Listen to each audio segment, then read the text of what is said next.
NFL show, as always, is brought to you by Manscaped.com. Use the promo code TGT20 to get 20% off your first purchase and free shipping.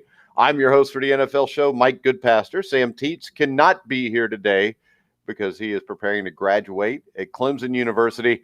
So we figured, why not have somebody from Indiana University? We got 1981 national champion, number 34, scored the last point in the national championship game. Steve Risley. How you doing, Steve? How you doing? And don't you think it's kind of a crappy weekend for Clemson to be holding a graduation? Well, not really. But maybe they're doing it today, and then they'll have a little pep session. And maybe it'll snow and rain, too, because they're going to lose to Notre Dame. So Saturday afternoon, I mean, you know. We'll see. I think it'll be a hell of a football game, though. I do think Notre Dame has a decent shot, unlike past years. Where is the game being played? Do we know? Can you figure that out yet? I don't know. I don't care. They're probably playing it like the boy in a plastic bubble where he used to play.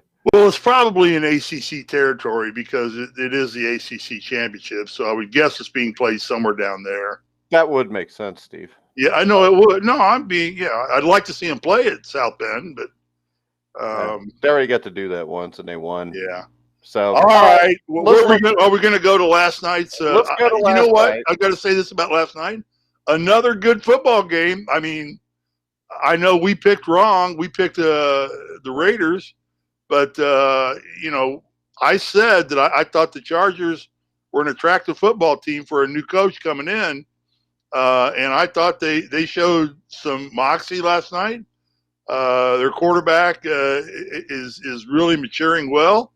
He's not making a lot of rookie mistakes. They played well. I just think that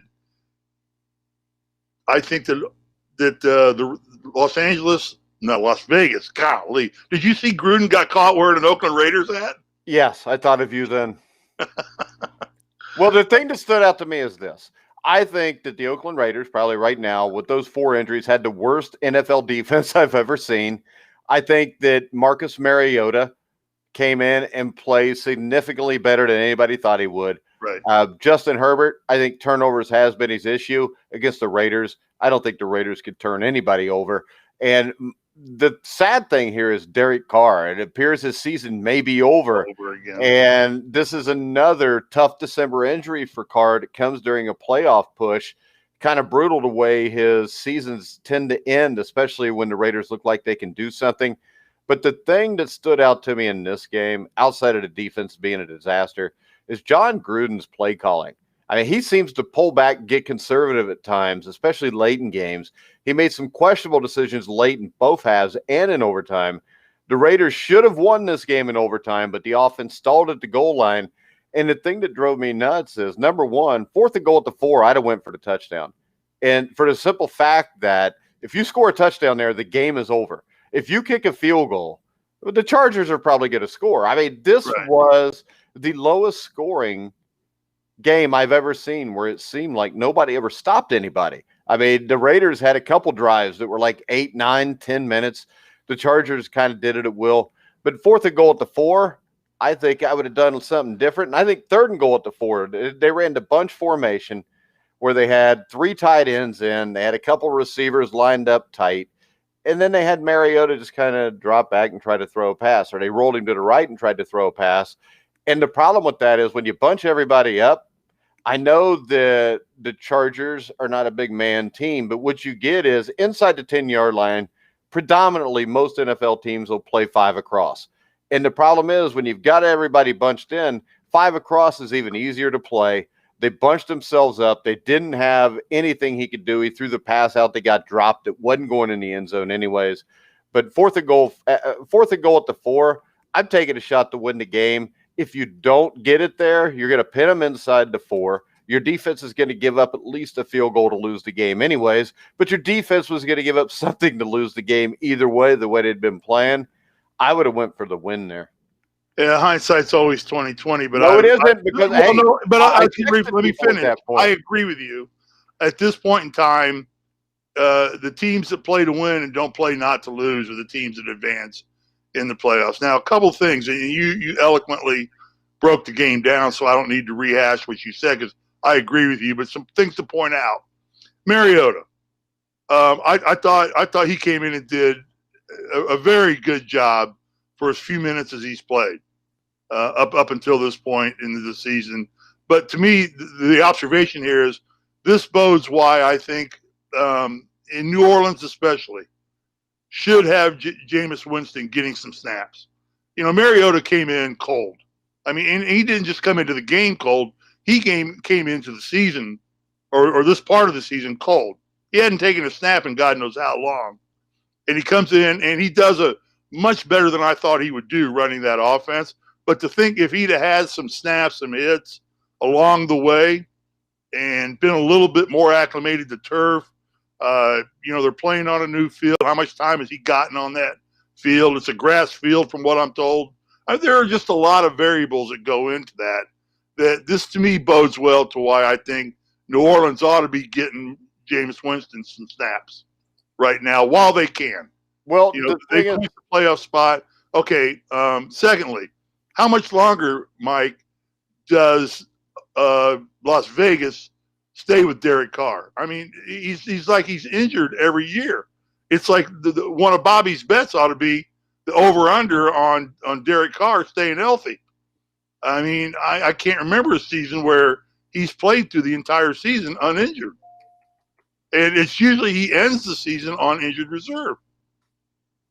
I mean, he's got a boat with Buffett and Alan Jackson. He's down in Margaritaville right now. Probably not. But he played all this year until he gets. I mean, come on, but he's done. He gets the injury. 3 games over in the playoff hunt. He's done. They're not in the playoff hunt anymore. I don't. Well, technically they are. They're done. I mean, they're 2 games out with 3 games to go, and they've already lost to one of those teams that they could possibly be tied for. And I think this. I don't know where you get this because these injuries come towards the ends of the season. But if you look, 2014, he started 16 games. 2015, he started 16 games. 16 and 17, he started 15 games each. 18 and 19 started all 16 games. Started 14 here. So he started 108 games since 2014. Okay. I mean, he's only missed regular season games wise. He's only missed 2 games up to this point in 7 But how years. many playoff games is he? Well, okay. He missed one. He missed a playoff game. I think what you're thinking of is probably the 2016 season when he had his best season. The Raiders were 12-3, and he got hurt on, I think it was a Monday night or a Thursday night game against the Kansas City Chiefs. That's the year he threw 28 touchdowns, 6 interceptions. I think if you're the Raiders and you don't want to go with Derek Carr, you're nuts. He's a guy that almost 3-to-1 touchdown to interception ratio. But the interesting thing here is now Marcus Mariota, who a lot of people I think thought his career was over. His career may not be over now because if he comes out and he plays well the next 2 games, there's enough teams that need quarterbacks in this league that all of a sudden he's going to be a viable, attractive option. I mean, this is a guy that a couple of years ago went into Kansas City and beat the Chiefs in the playoffs. So he's won a playoff game as a starter. How apropos if the Colts got Mariota and went and kicked Tennessee's butt with him a couple times in the next few years. I mean, I would have no problem Mariota being a Colts quarterback. You know, I like Mariota. I fear him really more than Tannehill because I think he's got more options than Tannehill. And I think if you get him back into game shape and game mentality, I think Mariota's every bit the threat that Tannehill is. And I'm not slamming Tannehill at all. I'm just saying I think that Mariota's that good. He's not. And sitting there. He is a great backup quarterback. And last night he came into a game. Hold on a second. Now. This is the thing. Mariota is the perfect backup quarterback because he can use his legs. So if you've prepared all week to play the Raiders, you've prepared for a quarterback that's going to stay in the pocket. You haven't prepared for a zone read where all of a sudden this fast-ass quarterback is running around the corner on you. So I think that we probably need to cool our jets until we see what happens the next 2 weeks. All right. Because quarterbacks like that have a tendency to not be nearly as successful when the other team can game plan for him. I do think Marcus Mariota could be an NFL starting quarterback somewhere. I think if the Colts go with Marcus Mariota, you're doomed to never be a Super Bowl team. I think he's a guy that's good enough to get you to the playoffs, but I don't think he's a guy that's good enough to take you any farther than that. Well, yeah, and the only argument I would have there, and I don't want to stay on this tangent long because we got games to pick, but I do think that with that offensive line the Colts have, Mariota becomes even more dangerous because you got an offensive line that can get out in front of him and block and make holes for him, more so than a lot of those yardage Mariota gets with his legs he's getting on his own.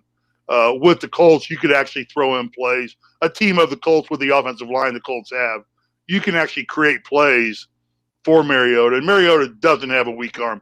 But anyway, let's move on. The only other part I had about last night is you talk about Gruden and some suspect play calling.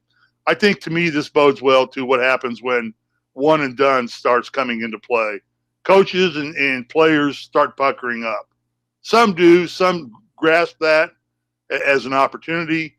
Some take it as I've got to get conservative all of a sudden here because I don't want to fumble this game away. But they start playing not to lose more than playing to win. And I think this is what separates the champions, the Belichicks and the Bradys from maybe like a Gruden, who sits there and decides he's going to go conservative, not go. If this game meant nothing, Gruden would be going on 4th and 5. Of course he would. Hell, Reich would go for it anyway. Yeah, and you got to go for it. I mean, you got to go for it. When your defense is that bad, right, you're probably not going to get the chance to do anything again. You're just going to go to Chargers are going to do what they want. They're going to score. They're going to win the game. But if you could score there, and you've got Darren Waller in the red zone. I mean, the guy was phenomenal last night. I think that he is the one or two guy. I mean, you got George Kittle, you got Travis Kelce, you got Darren Waller. And I don't know what order they would go in. And if you told me you thought Waller was number 1 out of the 3, I wouldn't tell you were crazy. I don't know if I would agree with you, but I could see the case. So when you look at the Raiders, I think they're a year away from being a contender. I think Gruden overall has done a really good job with this team, getting them to 7 wins. But I wasn't sold on him getting the job when he got it. It's not that I think he's a bad coach.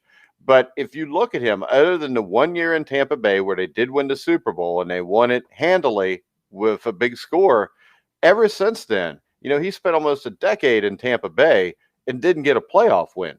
And the same case was happening there where, he gets the tight ass, it wouldn't let it fly, and then you lose the game. So let's go ahead and move on because and close on, if I could just one more comment, this is that situation where you can't take a field goal and be up, only have a 2-point spread or a 3-point spread because these quarterbacks, the way they're protected, the way receivers are protected these days, and the legs of these field goal kickers, these guys only got to get the ball to the 40-yard line. And with these prevent defenses, that's too long, too good passes. And also, you're in field goal range for some of these kickers, and then you've got a tie ball game, as in this situation, or you got a pretty weak Chargers kicker. Steve, I'll tell you what. If I had a great defense, I'd have went for the touchdown to end the game. And the reason is this: if I had a great defense, I'm going to be pinning them inside the 5. I get a 3 and out. They're going to punt it to me. I'm probably starting in midfield anyways, and I'm going to be right back in field goal position. All I need are 10 yards to get back in field goal position. So to me, Gruden screwed this up. The officiating was horrible, which did not help the Raiders either. But overall, the Raiders, this is a game you had to win. If you're a playoff team, you win the game. They didn't. They're not. That's the way it is. Let's go ahead and look at what I think may be the game of the year coming up, as we have the Kansas City Chiefs against the New Orleans Saints. And from the last I saw, it looks more and more possible or probable that Drew Brees will be back. And I think for them to have a chance to beat the Chiefs, Brees does have to be back, Steve. How much sense does it make to bring him back in this game? Well, he's not going to come back 100%. We all know Drew Brees is a gut check guy. He'll play in as much pain as he has to. That's the nature of that beast. And God, you got to love him for it. He'll play hurt. I don't know if they're doing themselves more good. I don't think home field advantage has the meaning that it does when you've got a stadium packed full of fans. You got a quiet stadium out there for the most part. I don't think it's that big of a deal. Obviously, everybody likes to sleep at home, sleep in their own bed, but I don't know that this is the smartest move if they do bring him back. Or if I would probably really limit his snaps. They haven't lost a lot with Ty. What's Ty's last name again? Taysom Hill, they're 3-1, I think. Yeah, they haven't lost a lot with him. And I really think that probably Kansas City's going to win this game anyway. I just think Mahomes is just. I don't. I think this. I think the Saints are a better team. I mean, the thing is this. The Chiefs' problem is stopping the run. The Saints have one of the best offensive lines in football. They're better than the Colts O-line this year, I think. You've got Alvin Kamara, who is one of the top 2 or 3 running backs in football. You got Michael Thomas, Emmanuel Sanders as the wide receivers. You throw Drew Brees in there, they're going to score a lot of points with Drew Brees in there. The other thing is, with Alvin Kamara, it wouldn't surprise me if they come out and just run the ball down the Chiefs' throat. I think if this was a Super Bowl and everybody was healthy, I would pick the Saints to win the game. Sure. Yeah. But they're not healthy. Right. And I'm still going to pick the Saints to win the game because I'm going to assume that Drew Brees is going to play in this game. All right. An interesting stat, Mahomes now tying Brees and Rich Gannon now is only the 3rd quarterback to throw for over 315 yards in 6 consecutive games. So that tells me that Mahomes is clicking right now. No, he's not. He's not. He didn't click last week. I mean, I don't care how many yards he threw for last week. He kept the Miami Dolphins in that game by throwing 3 picks. The New Orleans Saints defense is much better than the Miami Dolphins. The New Orleans Saints have a really good football coach in Sean Payton. I think when the Chiefs and Saints play in the Super Bowl, which I think is very possible, I think the Saints will win the game. I think the Saints team is more of a complete team. I think the Chiefs' inability to stop the run is going to be a killer here. I think Patrick Mahomes could put up 40 points in this game and still lose this game.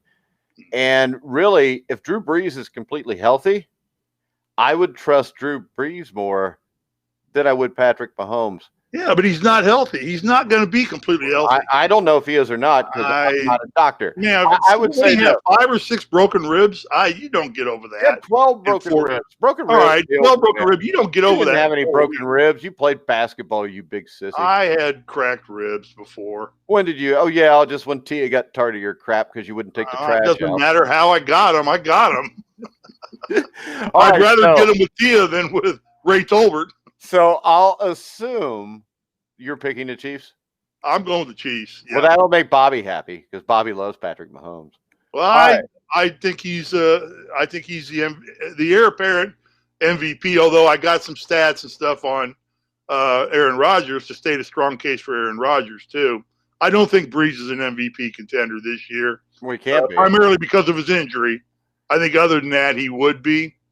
But I just think that the fact that he's injured and that they played well without him. They didn't fall apart when he wasn't quarterback in that football. But that's because that team is so good. Right. If you take Patrick Mahomes, the MVP. You take Mahomes out of Kansas City and put Taysom Hill as their quarterback. Let's see how they do. Right. Which bodes well for Mahomes being the MVP. Most valuable player. Yeah, and the most valuable player in the NFL is Derrick Henry. And if he goes over 2,000 yards for the season, he should win it.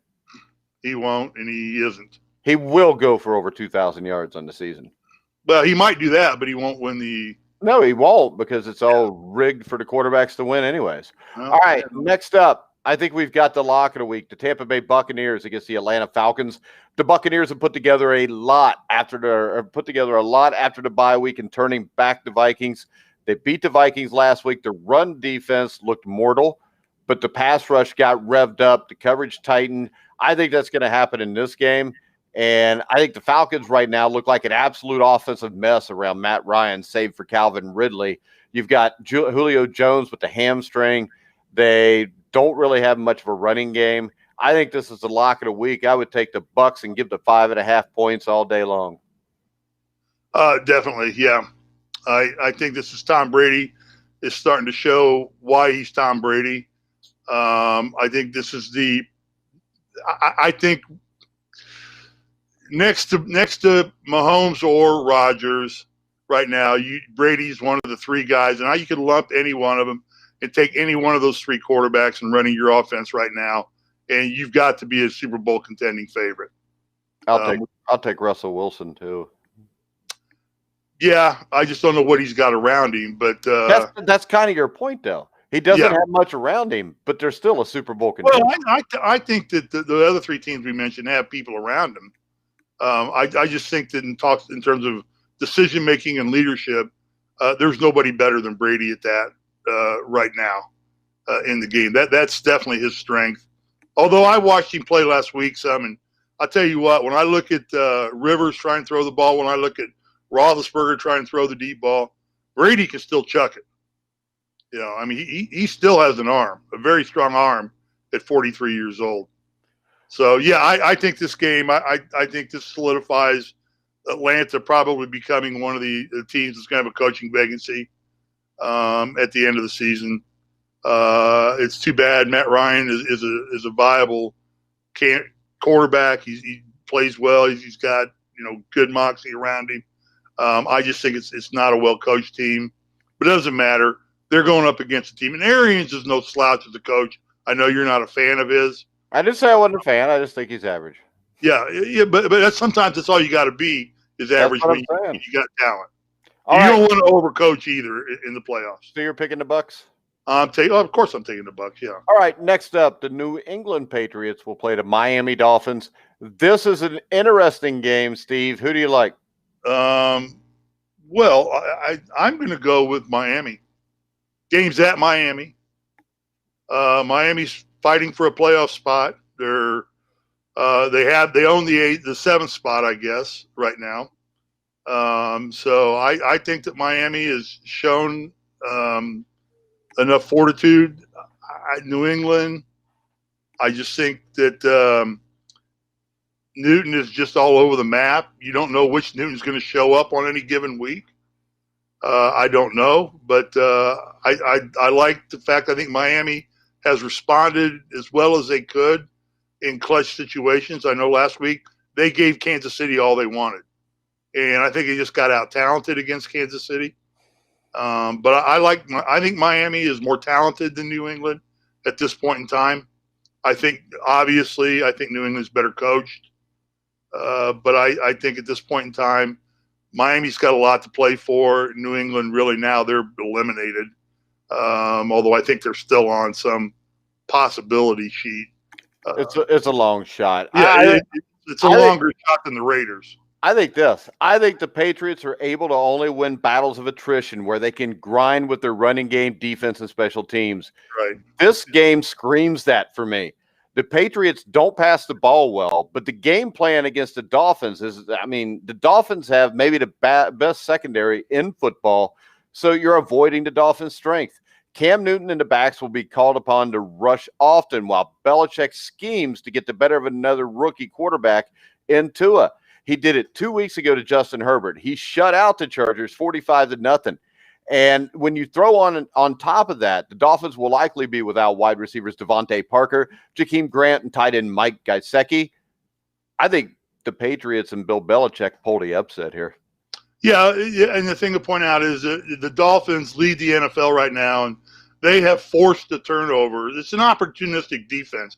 I'm not saying it's the best defense or maybe even in the top third, but I think it is. They've forced a turnover in 10 consecutive games, which leads the NFL.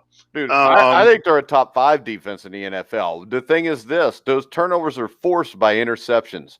Cam Newton's probably going to throw the ball 12 times in this game. Yeah.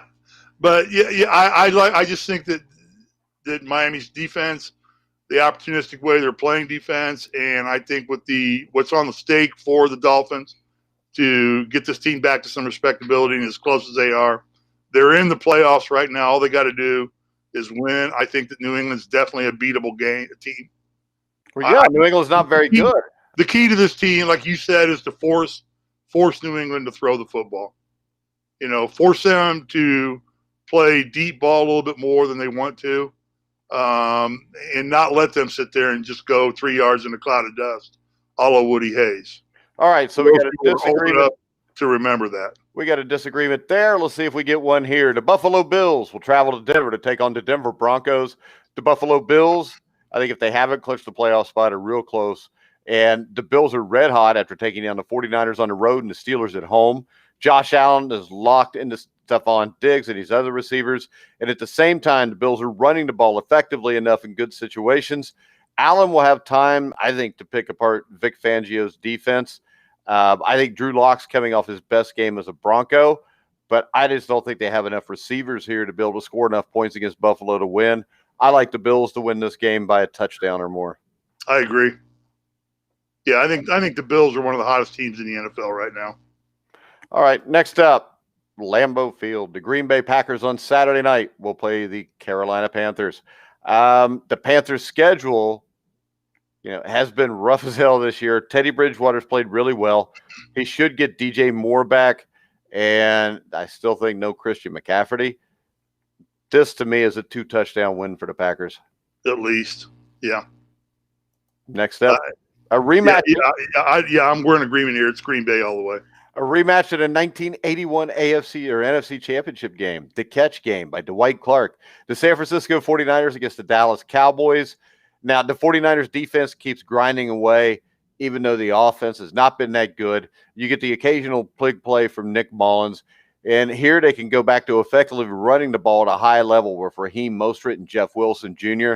I think they will contain a slumping Ezekiel Elliott on the other side. I think Mullins can pick apart the Cowboys with short, quick passes. I like the 49ers here. I think they'll be able to run the ball, and Mullins will do just enough. I think the Niners win this game by 3 points. I think Dallas wins by a touchdown at least. Oh, I think this, and I hate to say this, the football gods for some reason love to keep Jerry Jones in our face. And the Cowboys are solid in the playoff hunt. I mean, anything can happen in the NFC East right now. I mean, it looks like it's Washington's to lose, no doubt. But no team in that conference has played exceptionally good football for a consistent period of time. Well, the Redskins I like Andy Dalton is a guy who's not going to make a lot of mistakes for you. If you can get the other guys on that team to make as few mistakes as Andy Dalton's going to make for your football team, I think the Dallas Cowboys become a dangerous football team. Steve, I believe the Dallas Cowboys are done. They're 2 games out of first with 3 games to go. Well, but mark my words, I just think that Jerry Jones, as much as we hate this guy, we hate his concept. I don't know Jerry Jones, so I can't say I hate Jerry Jones. I wish I was in his inheritance package. That'd be nice. But I really like Andy Dalton. He's going to be cool and calm and collective. I think they sniff some blood, and it still is America's team. It's not America's team, but the 49ers will win this game. Raheem Mostert will run for close to 200 yards. Yeah, I'm going with Dallas by at least a touchdown. You'll be wrong. Next up, the Tennessee Titans against the Detroit Lions. What do we talk about here? I mean, the Lions have a terrible run defense, and they're playing Derrick Henry. Yeah. Give me the Titans. Yeah. I mean, I hate to say it because I need the Titans to lose a game, but it ain't going to be this one. No. Next up, the Houston Texans and Deshaun Watson will try to get revenge off a loss from a couple weeks ago. Hey, here's a question for you, before we move on. Looking at a game like this with Tennessee, do you start to maybe like Derrick Henry kind of limit his snaps? No. Tannehill, are you let him go full bore in this game? Gotta go full. You're tied for first, right? Well, yeah. You have to go full bore. Colts have a tougher schedule of the 3. Colts have to go to Pittsburgh next week and play. That's tough. Well, I mean, it's harder than what Pittsburgh will be coming off a bye week, because they go to Cincinnati. Yeah, they're going to get healthy. Yeah, it's a tough game for the Colts to win, and that's going to be for wild card and for league or conference, AFC South champion. It doesn't matter who's got the toughest schedule. You say no, don't rest Derrick Henry. You can't. I mean, we just saw last week we should have learned our lesson when we watched New Orleans go to Philadelphia against a rookie quarterback and get beat. Anything can happen. It's the NFL. Most games are relatively close. Anything can happen. Okay. Plus, I mean, Derrick Henry, why do you want to take away a chance for him to rush for over 2,000 yards? There's only been a handful of guys Because that you ever probably do don't that. have to pay him the $3 million bonus that you have to pay him if he hits I'm 2,000 yards. I'm pretty sure they're already paying him so much money, and under $3 million is probably not going to make a difference. Next up, the Houston Hey, Texans $3 million bucks always makes a difference. the Texans at the Colts. Speaking of horrible run defenses, the Texans have that also. So Jonathan Taylor and maybe a little bit of Naheem Hines. Phillip Rivers is in a groove. He's kind of locked into T.Y. Hilton as his big play guy. I think Deshaun Watson will keep him in the game for about 3 quarters, and then everything will crumble around him. I look for the Colts to win this game by 10 points. On paper, I agree with you 100%. And the only thing that scares me is the Texans tend to always play the Colts tough. Well, it's a divisional rival. The thing is this, Yeah. they don't usually tend to beat the Colts, do they?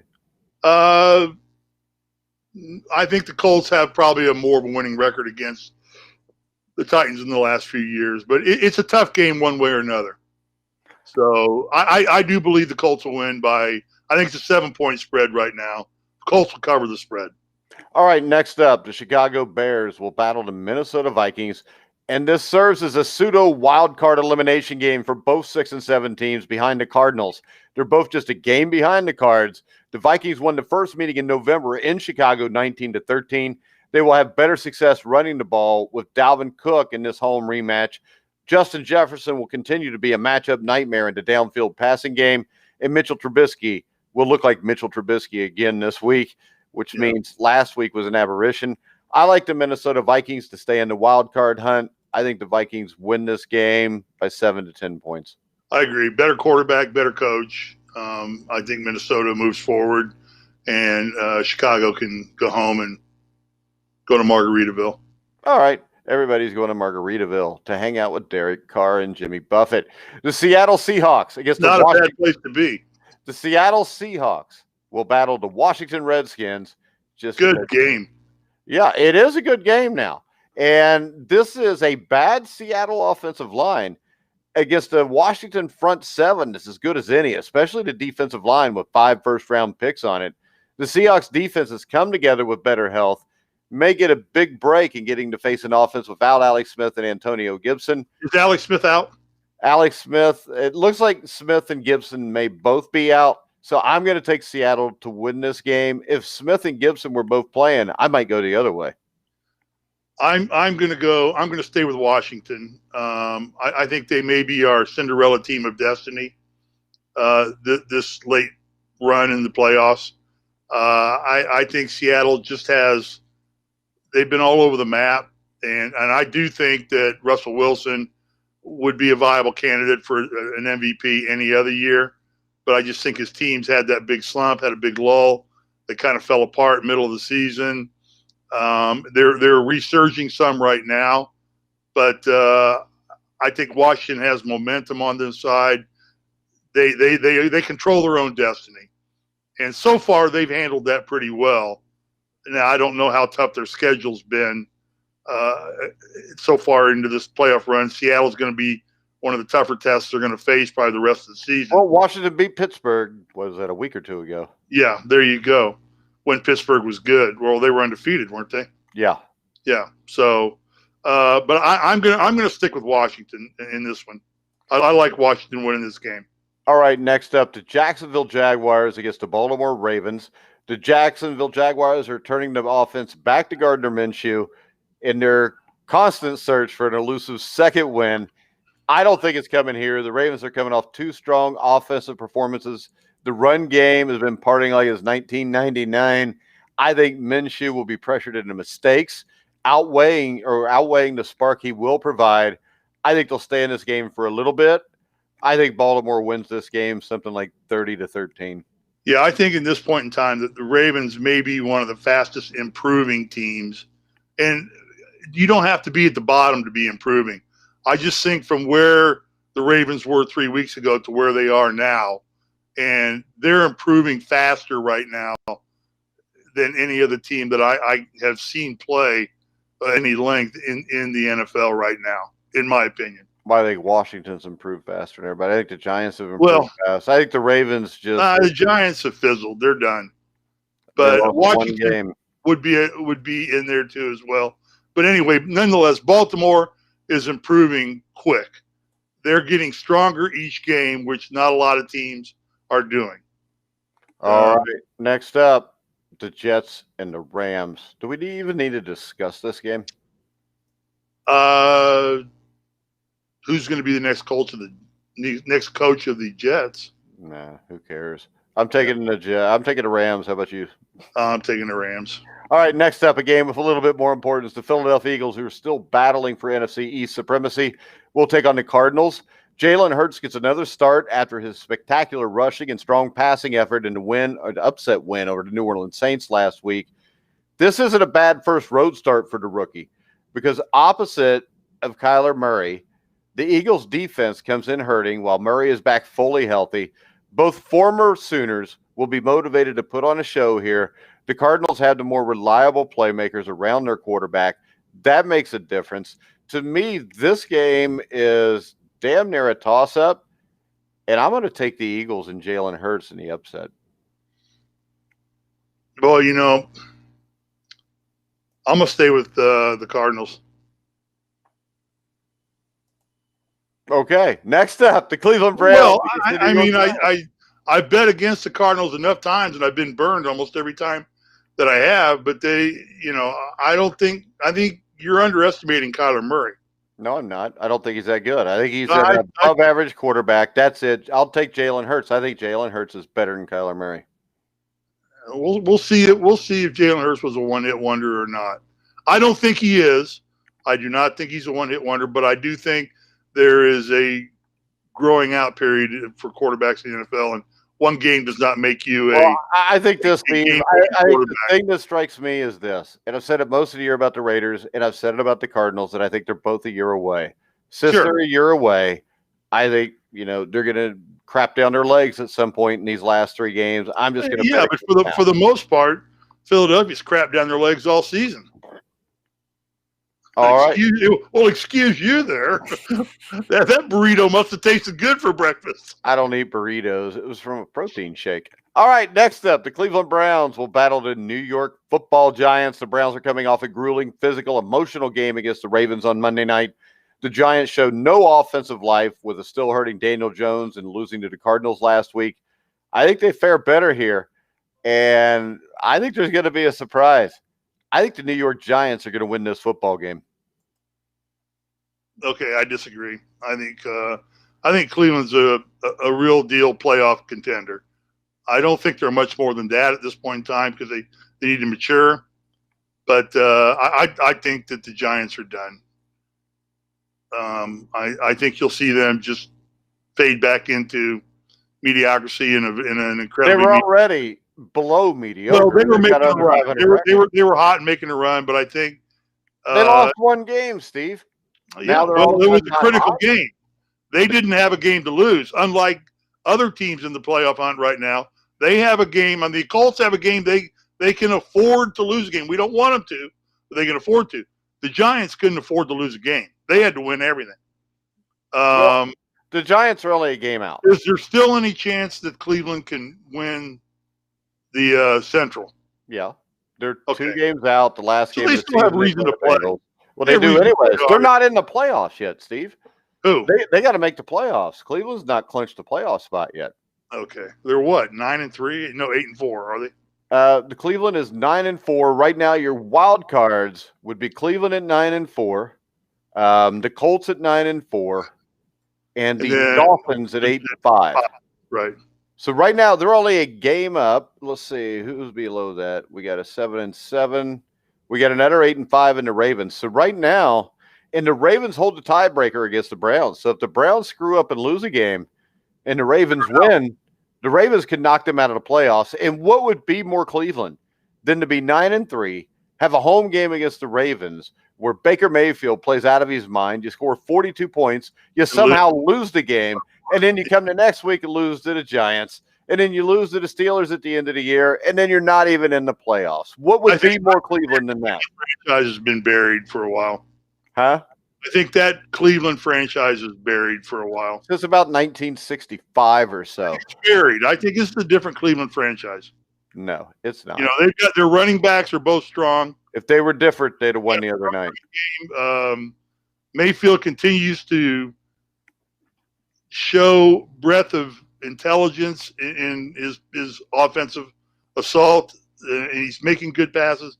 I like Cleveland as a football team. I think in a few years they're going to be very dangerous. I still think they're a couple years away, but I don't think they piss this game away. I think I'm going with Cleveland. Good for you. I'm going with the Giants. Next up, Monday Night Football. The Pittsburgh Steelers. The Pittsburgh Steelers take on America's team, the Cincinnati Bengals. The Steelers' offense is at a slump. The Bengals' defense is playing better than expected as of late. I think that by Tuesday morning, we're all going to talk about Big Ben throwing for 400 yards and 5 touchdowns as the Steelers bludgeon the Bengals 42-0. I agree. At least that's what I'm hoping for. Because as a Bengals fan, I want Zach Taylor to get fired because he's a bitch. All right. Anything else we want to talk about? No. And I don't care if he hears it either. You're a bitch, Zach Taylor. I heard he listens to your show. Well, I can tell you this. If he does, I mean, I can give out my address on there and he can come here and I'll kick his ass. He pisses me off. All right. Next up. If you want to follow Steve Risley on Twitter, and who doesn't want to follow Steve Risley on Twitter, go to srisley34 to follow a man that's a national champion, a Hall of Famer, and just generally has the biggest head of anybody I've ever known. Hey, you know what I did yesterday? Oh, I'm sorry, I'm sitting closer to the camera than you are. Let me just look up here. If I do that, my head ain't that big either. Look, you still got a big ass head. Now. Yeah, look, now I'm back. All right, and see, unlike you, I can still reach my keyboard. You little 5'11" midget can't reach your keyboard. I can reach my screen even. Oh, there you go. Look at that. I'm not a midget. I'm 6'1". You're 6'8". Hey, if you go to my Twitter page, I posted a very nice portfolio of some of the sports photography work I've done over my years as a sports photographer. Some very nice pictures, very, very good action shots, very clear, very crisp. Would you like to give everybody that site so they can go check out your work? It's just on my Twitter page. Oh, it's on your Twitter page. Yeah, I just posted them on Twitter. Hold on. We could go to your Twitter page and show people. You want to? No. Why not? Just let them go. Because then I get hits and followers, and I like that. You don't like to have followers on Twitter? No, I do. Oh, well then, I mean, don't you want people to see it? So they'll say, hey, I want to follow Steve Risley. Huh? No. I'm looking right now. I'm on here. Where would these pictures be, Steve? I don't know. I responded to some other S. Risley guy who claims he's a sports photographer, and my pictures were better. Where are your pictures? Probably in response to the other S. Risley guy. I don't know. Go to tweets or responses. Hold on here. We could have some fun right now. You want to, Steve? No. Sure you do, Steve. Get off my Twitter page. I'm not on your Twitter page. I'm not going to bring up your Twitter page. That would just be rude. So do you have anything else you want to talk about? No. All right. That's my son.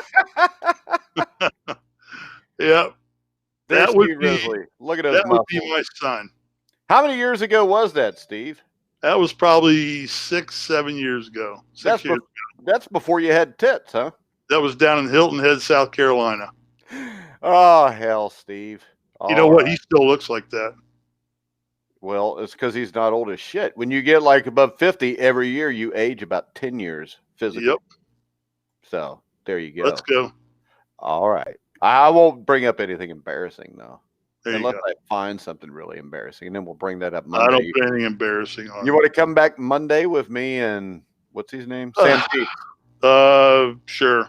What's up to you? I don't care. Yeah, no, I got to hear my picks because we basically are about 50% apart now on picks. Did you write down the picks? Because I didn't. I didn't write them down. We'll just assume I won then. All right. Make sure you check us out on Rockfin. So go to rockfin.com, follow the Grilling Truth. You can sign up there with an email for free, or you can pay $9.99, get everybody's content. So make sure you check out Rockfin. Check out Manscaped, promo code TGT20, 20% off and free shipping on your first purchase. So for now, for Steve Risley, I'm Mike Goodpaster. You've been listening and watching The Grueling Truth.